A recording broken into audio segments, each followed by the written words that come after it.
Good afternoon. These are on, I presume. I'd like to talk to you today, and do I have control of these slides, or is I do? Okay. Let's get through these really quick, because this is just because you have to get CMEs, and I have to tell you that I am on the Speakers Bureau for GSK, GlaxoSmithKline, and also a nutritional consultant for an HIV nutritional company named Biosource Therapeutics, which has nothing to do with what I'm talking about today.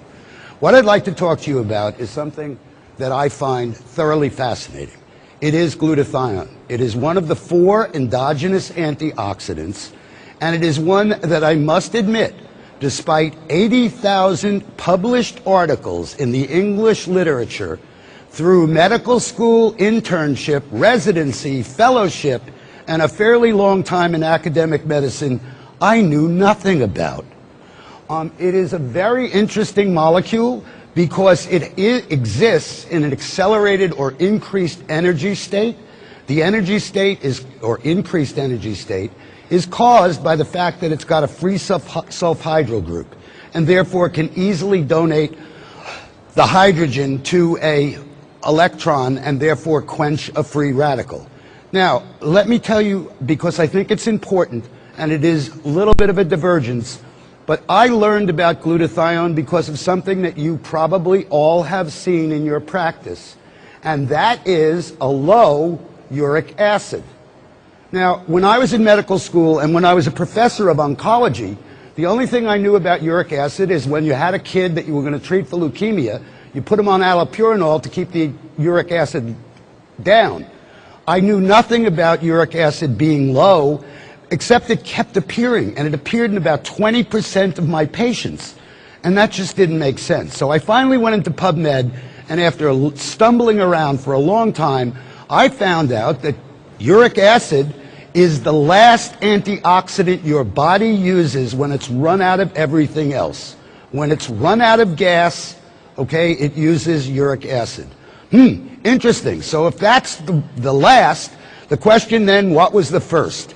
And that is where I got into glutathione. I've been coming to some of these meetings for a while, and glutathione is very important for a number of things, not all of which I'm going to go into today. But in point of fact, it has a great deal to do with not only well-being, okay, but aging well, or if you will, retarding the aging process. So I think it's very applicable. I'd like to, at the risk of repeating things that you already know, go over some of the things that glutathione is important about. Alone in the antioxidant world, okay, every other antioxidant, when it becomes oxidized, becomes itself a free radical. Glutathione doesn't. It actually recycles other antioxidants. In fact, the body considers it so important that up to 6% of the entire ATP expenditure or energy expenditure of the body may be used to synthesize and optimize glutathione levels. That's pretty impressive, 6% of the entire energy output of the body. It is also the only non-enzyme antioxidant that doesn't become a free radical, and in fact has a very interesting corollary when it becomes oxidized, because what happens is it complexes to another spent glutathione molecule, and the compound then becomes GSSG, and GSSG has been shown in animal studies at least to promote and induce delta wave sleep. We all know the importance of that in terms of the aging process, so this, even in its used up form, functions as a very useful product. It not only functions as an antioxidant itself, but alone again in the world of antioxidants, it is an absolutely essential component of antioxidant enzymes, namely glutathione peroxidase, and most importantly, the glutathione transferases. And I bring that up because glutathione transferase abnormalities have now been associated with virtually every cancer known to man, and probably with a lot more than that. And therefore, by promoting the production of glutathione transferases through improving glutathione, we may be doing even more than I'm able to talk about right now. In addition, if that were not enough, let's keep going. It's a chelator.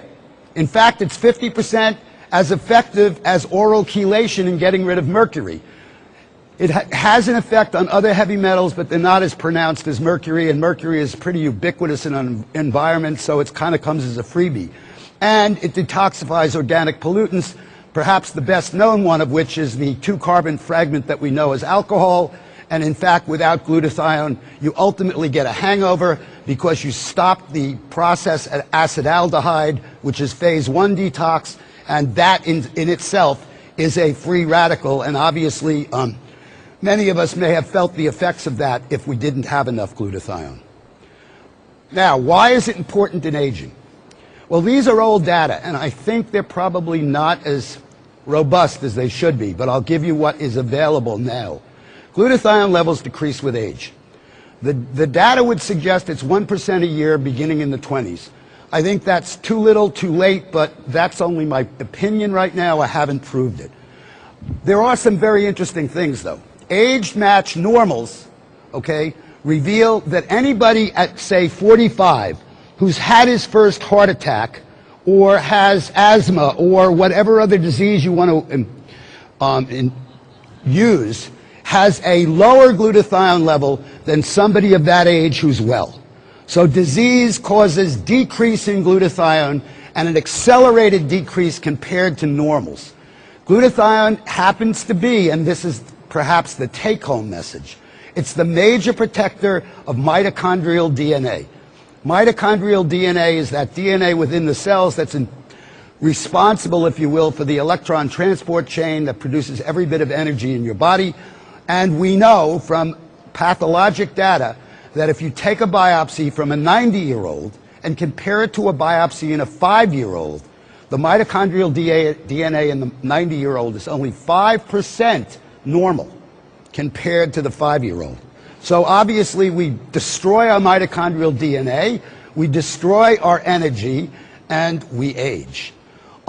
Maintenance of normal mitochondrial DNA is directly correlated, and it's got an R value above 9.9 with aging. So the higher your glutathione, the less you age. And I think